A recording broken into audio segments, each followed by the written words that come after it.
Hello and welcome to the news at 7, where we get to the heart of the day's stories and communities right across Scotland. Tonight, peak fares are scrapped on ScotRail trains. It means passengers won't pay higher prices for travelling on busy weekday services, with some almost 50% cheaper. Paying less to get to work is always a good thing. It's brilliant.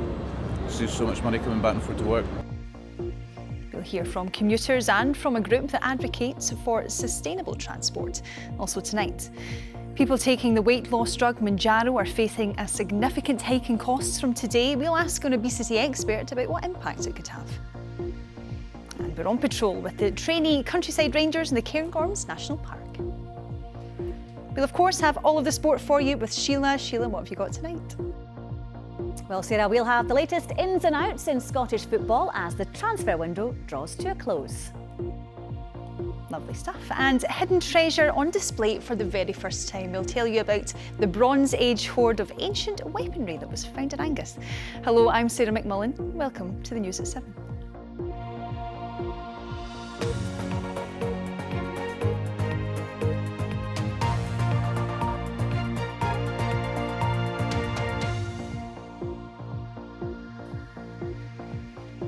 Good evening. Now, it's news that will be welcomed by hundreds of thousands of commuters and people who travel by train regularly. Today, the Scottish Government scrapped peak ScotRail fares, which meant higher prices during the morning and evening rush hours. It's not the first time the Government's announced the measure. A pilot scheme ran between 2023 and 2024, but was scrapped on the basis that it wasn't economically sustainable. This time, however, they say it's for good. Here's how people have been responding to the news today. I'd probably get the train more because it costs more to obviously park and with petrol and stuff, so if the train was cheaper then I'd probably just get the train. Yeah, travel to college every day, good to save some money as well. So it's always been the train we've got back and forth to work, so yeah, it's a massive saving. So that allows people to have more time to get to places as well, instead of shrinking the day that you can only travel at certain times for a cheaper ticket. But by reducing the peak times, it allows us to spend more time with people as well. Paying less to get to work is always a good thing. Well, Paul Taitlaw is a policy advisor for Transform Scotland, a group that advocates for sustainable transport across the country. Earlier, I asked for his reaction to the scrapping of peak time train fares. In terms of the abolition of peak fares, I think it's good news. I think congratulations to the Scottish Government. For far too long, rail travellers have been penalised by having to pay peak fares when travelling at peak times, an additional fare, when no such penalties are being imposed on motorists. So there hasn't been a level playing field here. So I would say it was long overdue.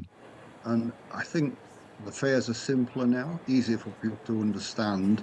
They don't have to worry about what time train I can get in and what time train I can get home. So simplification of fares has to be a good thing as well. So you say it's good news for rail passengers, but are there any wider benefits, do you think? Well, I think there are for our towns and cities. Rail is a great way of getting into the heart, the centre of our towns and cities, and we want to have a thriving, welcoming economy there. So the more people we can encourage into our towns and cities, the more they're able to challenge the out-of-town developments that have gone on and create vibrant, welcoming spaces. So do you think this is enough to change public behaviour? I do indeed. The government's committed to modal shift to public transport, bus and rail. And I think this, along with other measures that need to be put in place, perhaps you want to talk about buses, but a range of measures to put in place to encourage people to move on to public transport. I think there's every chance it will be successful, yes. So, Paul, you would like to see this implemented more widely across all public transport? Well, I think for buses, yeah, there's a lot we can do for buses. We need much more bus priority so that buses are not held up in long queues of traffic behind lots of cars, most of which will just have a single occupant. So it would be much more efficient for buses and for travellers generally if we had a lot more priority bus lanes. Journey times would be quicker. operations would be more efficient, and the bus companies themselves would save money. They wouldn't have to run as many buses, they wouldn't need as many drivers, and therefore there could be a positive impact on fares. OK, Paul, we'll leave it there. Thank you very much. Well, here's what some of you told BBC Scotland News a little earlier. And Ella Stewart in Edinburgh says she's saving roughly £10 a day with a rail card as well, and it feels like such relief for her. I rarely drive to Glasgow, but this price decrease will encourage me to go into the office more. And David Wood Mackay in Murray argues that cutting peak rail fares doesn't help all of those who don't have a rail service. The SNP government promised to dual the A9 and the A96 when it came into power. By its actions, this SNP government is a government for the Central Belt. Well, elsewhere this evening, a 44-year-old man has been arrested in connection with the alleged sexual assault of an 8-year-old boy in Drumnadrochit in the Highlands. Officers received reports that the child had been approached within his tent at the Loch Ness Bay campsite in the early hours of Thursday the 31st of July. Police say inquiries are ongoing. Now, from today, people taking the weight loss drug Mounjaro will pay significantly more for the medication after the US manufacturer said it was bringing the price more in line with Europe and the US. The BBC understands the highest dose will now be sold to suppliers for £270.50. That's a 170% increase. Patients can be prescribed Mounjaro on the NHS, but the drug is also available to buy privately. The medication acts as an appetite suppressant, mimicking the hormone that makes people feel fuller. And Alistair Murray, who's from a company offering a weight loss subscription service, says some patients are worried. It's a big increase. Some people are going to be able to carry on with that. And for other people, times are tough. They're not necessarily going to be able to afford that. So anything that makes it more difficult for people to get hold of the proper regulated product is going to be a concern there. So we need to look at ways of making this as affordable as possible. We've not passed on the whole price increase. So you're taking a hit on this? We're going to be taking a hit on it, and I imagine that most of the other large providers are going to be doing that as well.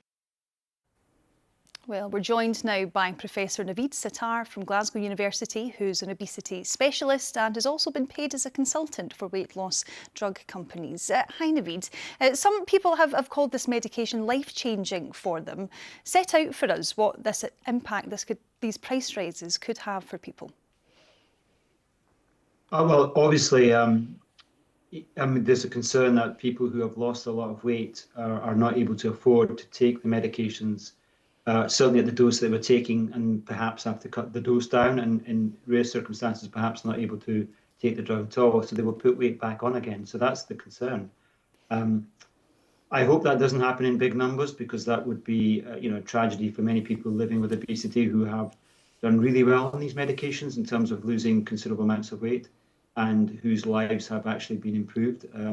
In line with what we've seen in the randomized trials, is that these drugs can help people lose somewhere between, on average, 15 to 20% of weight loss. So for a 100-kilogram man, that would be on average 15 to 20 kilograms. And a whole range of trials have shown that people who are living with various conditions, such as sleep apnea, heart failure, kidney disease, and arthritis, generally do very well in terms of reductions in their symptoms or signs of their disease.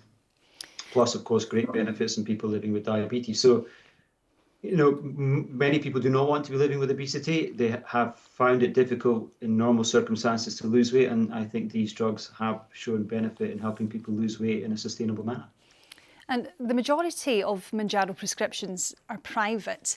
Is everyone who is taking this medication, do they need it?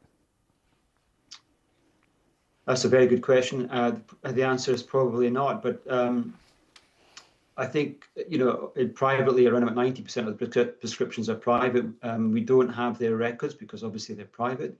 My sense is the majority probably do need it to some extent, in the sense that their body mass index will be above a level that they're happy with, in terms of, that it's affecting their quality of life in some form or another.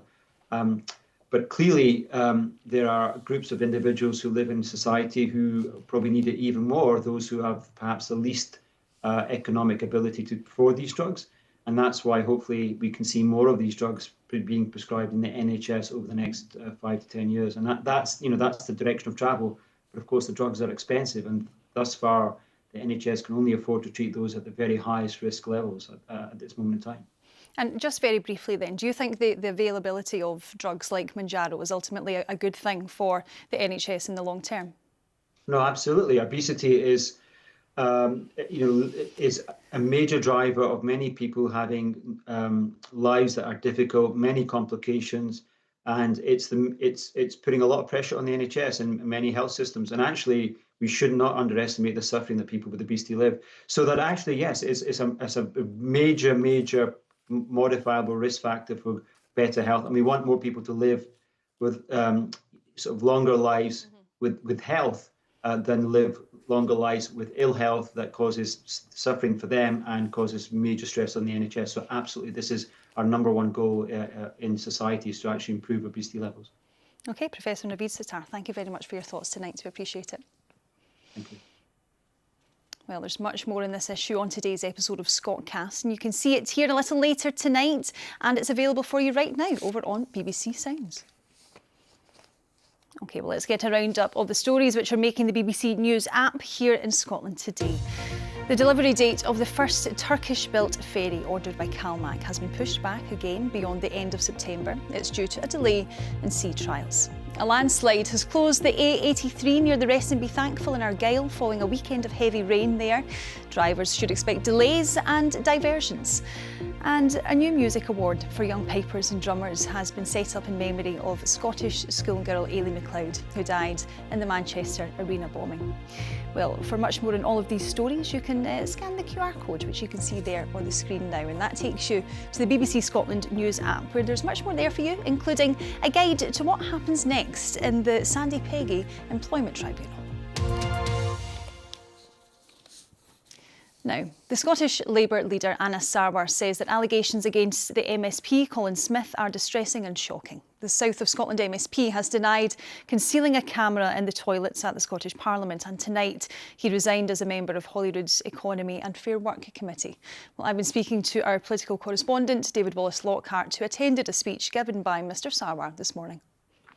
Well, Holyrood returns this week. There's an election coming up. Anas Sarwar wanted to spell out his plans for that. Remember, this is a man who wants to be First Minister of Scotland. But of course, just a couple of weeks ago, he suspended the MSP Colin Smith from his party after Mr Smith was charged with possession of indecent images of children. And last week, the Daily Record reported Mr Smith was facing a separate charge of hiding a camera in a toilet at Holyrood. Now, this was the first time we'd had access to Anas Sarwar since that news had emerged. So I asked him for his reaction to that. It's deeply distressing and shocking for all of us and for people across the parliamentary estate, no doubt. As soon as we became aware of the seriousness of the allegations, Colin Smith was suspended. He now sits as an independent MSP.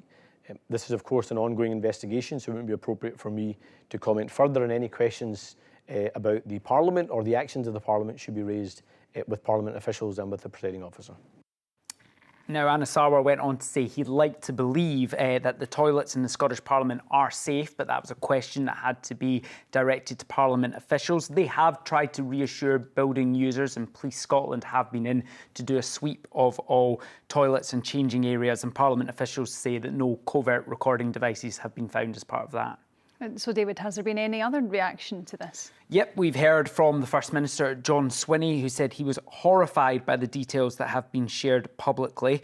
The Sunday Mail reported this weekend that at least 5 MSPs, 1 journalist and several staff members have been contacted by police over alleged secret toilet recordings at Holyrood. This story has really rocked the Parliament. There is shock that a long-serving MSP is facing these charges, but the allegation that a secret camera may have been placed in a toilet has stunned those working in the building. It is important to say, however, that Colin Smith has denied hiding any camera in the toilet. Now, elsewhere this evening, the Cairngorm National Park Authority is hailing the success of a new training programme for countryside rangers who welcome tourists and keep the area safe from wildfires. Andrew Thompson has this report.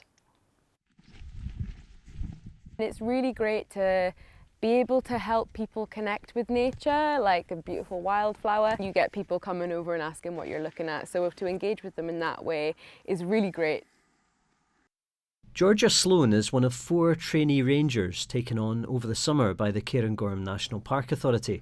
The 28-year-old graduate has previously worked in retail and in a COVID testing laboratory, so the last few months have been quite a change. See, you've got the rippling here, and then it's smooth and dark. Yeah. You can actually see it with the naked. I was venturing around the Highlands last year, bumped into a ranger and just thought what an amazing career to be in, and just really was yearning to work outdoors, so found myself on the programme, yeah.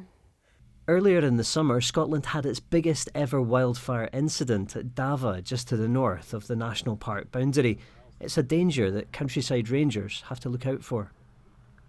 When we're out on patrols, obviously we're always vigilant, we're always looking out for signs of what could be a wildfire, and when there is a high fire risk as well, we will be patrolling areas and kind of asking people to use a stove rather than using a barbecue, and if we do come across campfires, then we'll politely ask people to put them out. Like a chicken or a turtle beak. Oh, capercaillie? Yes. Did you really? But welcoming and providing information to visitors from all over the world is also a big part of the job. In the Netherlands we don't have a lot of wildlife and a lot of forests, so that's what we came here for, and also for the wild camping, of course. We went wild camping with the hammocks, so it's really nice, really beautiful. Removing traces of old campfires is another task done by the team of over 50 rangers who work for various different organisations in the national park. We're so lucky to have access to all of this for free as well. A lot of, in other countries, national parks, you have to pay to access them. So I think it's really important to have rangers on the ground who are able to engage with people and connect them with nature and just kind of, hopefully, like really amplify their experience. Georgia's summer training programme is now almost over, but she's hoping to be back out on patrol again as a seasonal ranger next year. Andrew Thompson, reporting Scotland, Cairngorm National Park. Well, still to come, we'll have a full weather forecast for you with Christopher, and the Bronze Age artefacts, which are to go on public display for the first time. But first, it's Sport with Sheila. Thank you, Sarah. There are less than 4 hours left now for Scotland's football clubs to wheel and deal in the transfer market. The window closes at 11 tonight. So far, plenty of speculation, but not so much in the way of actual business completed. It could be a busy few hours for these players, but here's what we know so far. Swansea City have confirmed they've signed Celtic striker Adam Idah on a 5-year contract for what's believed to be an initial £6 million. Meanwhile, Kevin Nisbet is returning to Pittodrie. The striker helped the Dons win the Scottish Cup during a loan spell last season. They've signed him on a 3-year deal from Millwall for around £300,000. Rangers are close to signing Portuguese striker Youssef Chermiti from Everton. The deal is reported to be around £8 million. While Hibernian are in talks with Birmingham City for Scotland striker Lyndon Dykes. But they're not the only club trying to get his signature. Well, I'm joined now by BBC Sports Scotland pundit Michael Stewart to talk through all the night ahead. Michael, we thought it'd be quite busy. It's not really happened so far. Rangers look like they're closing in on a defender and a striker. What else do you think Russell Martin needs? Well, I mean, they're doing a fair bit of business. I think they just need to make sure that the players coming in are of, the quality needed and the character as well. They need strength of character, really. So, Majowski is a good signing, I think, for Rangers as well. So I think more than anything else, they need the right types of character in the building.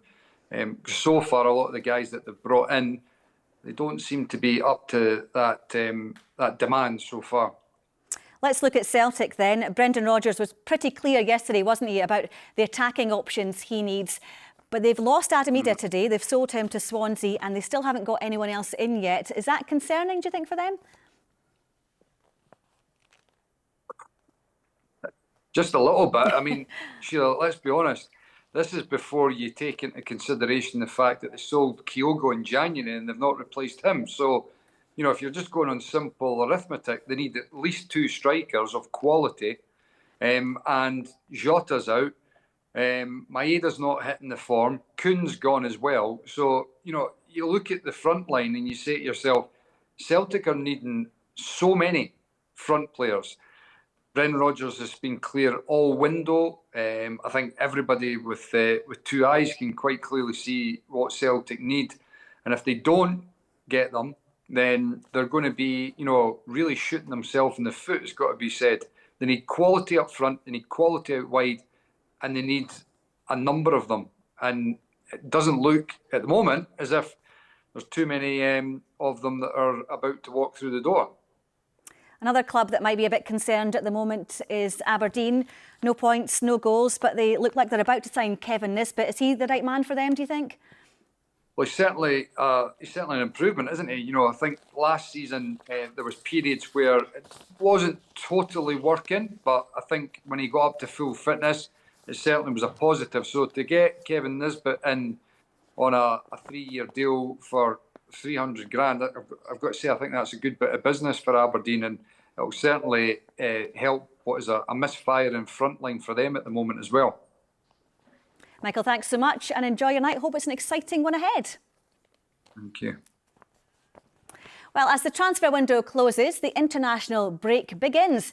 Scotland's World Cup qualifying campaign kicks off on Friday night against Denmark.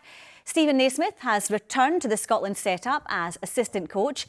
He says the combination of old heads like Andy Robertson and Scott McTominay, with the exciting young players coming through, means there's real optimism that Scotland can reach their first World Cup since 1998.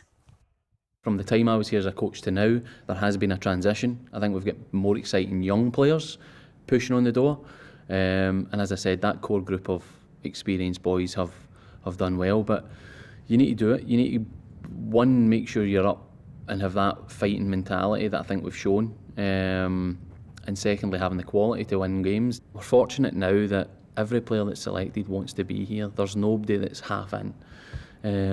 If they seize the opportunity, one, personally get caps, but two, chance to get to more major tournaments. It's small margins. One result can be the difference. We're sitting in a group where everybody will sit there going, we've got a chance here of going through. If we really focus, really have that fight and determination, you put yourself in a good opportunity, because we've got players in the prime of their career who have been to tournaments, who probably have ticked every box. This is just the next one. So yeah, I think the optimism has to be high.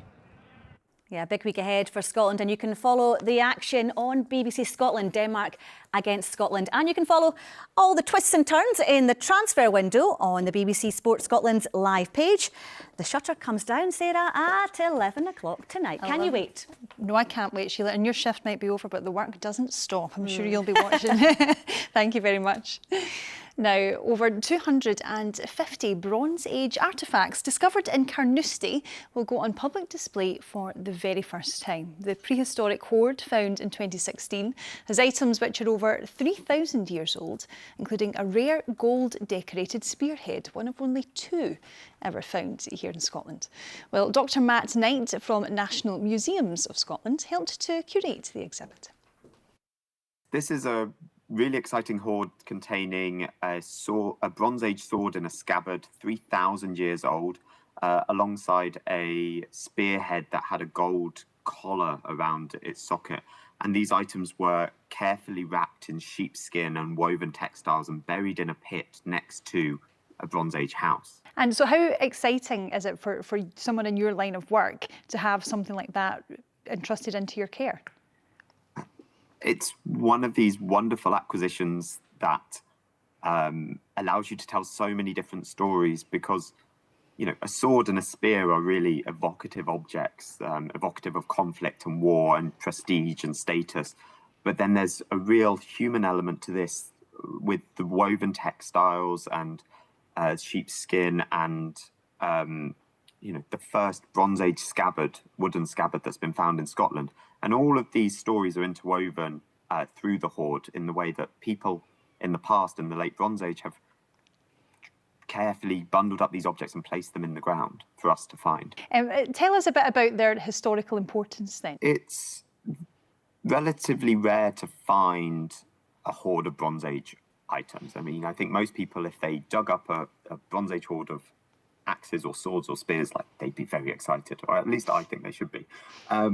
But this was found during a wider excavation that added greater context to what was found. Usually we might find a sword or a spear on top of a hill or somewhere in the landscape. This was very common, or relatively common, for the Bronze Age.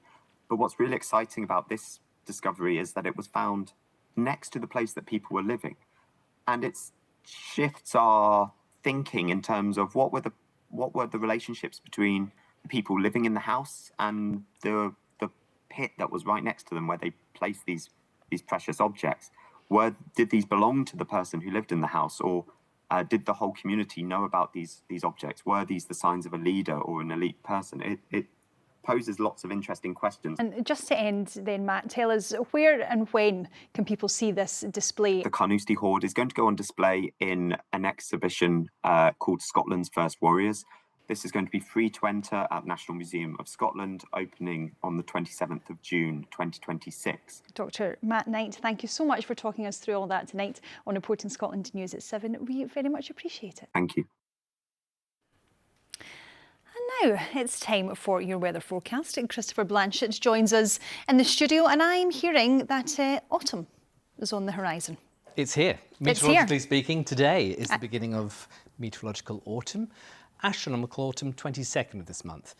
Bit of everything going on this month, let me tell you. That is reflected in our Weather Watcher photos today. Some lovely sunshine for some, but also some sharp shower clouds around and some interesting rainbows as well. And actually, the other thing that has happened today is the Met Office has released its list of names that it will use for any upcoming significant storms. It's a list drawn up in conjunction with the Irish Met Service and the Dutch Met Service. And it's actually names from the general public. They ask for names that mean something to them in terms of families or pets. So Storm Dave will be on the horizon at some point. This week, we've got low pressure, pretty autumnal weather, with the jet stream running to the south of us, feeding in weather fronts, feeding in showers, feeding in rain.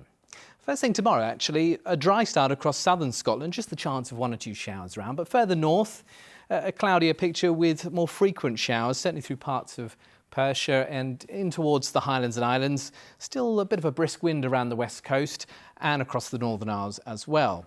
Now, as we go through the course of the day tomorrow, that cloud will thin and break, and we'll be left with an afternoon of sunny spells and showers. Not quite as blustery as today, and temperatures 16 to 19 Celsius, 1 or 2 spots reaching 20. This is Wednesday. There's the low pressure up towards Iceland. There's weather fronts moving in, and for some it will be quite a soggy day of weather. We've got a lot of cloud around initially, and then rain pushing in towards southern Scotland, the central lowlands and up the east coast as well. If you're stuck underneath that rain band, it will be wet. Something brighter for the Western Isles, but for most, cloudy and wet. Autumnal, you might say. And then beyond that, on Thursday, a bit of change in terms of where the wet weather is. So it's the Highlands and Islands seeing showers, elsewhere drier and brighter with some sunshine. Lighter winds, temperatures mid to high teens. And then beyond that, in the extended outlook through Friday, Saturday and Sunday, we've got the winds coming in from the south, just keeping that weather front at bay. So for Friday and Saturday, it should be a good bit drier and bright, a bit warmer as well, actually. So it's not all doom and gloom, but it won't last long because as we go into next week, the low pressure returns, and that means a return to unsettled autumnal fare. That's the forecast. Well, I, for one, am absolutely ready for it, Christopher. I've even dressed for the occasion today. You have indeed, very autumnal. Autumnal colours. Thank you very much for the forecast.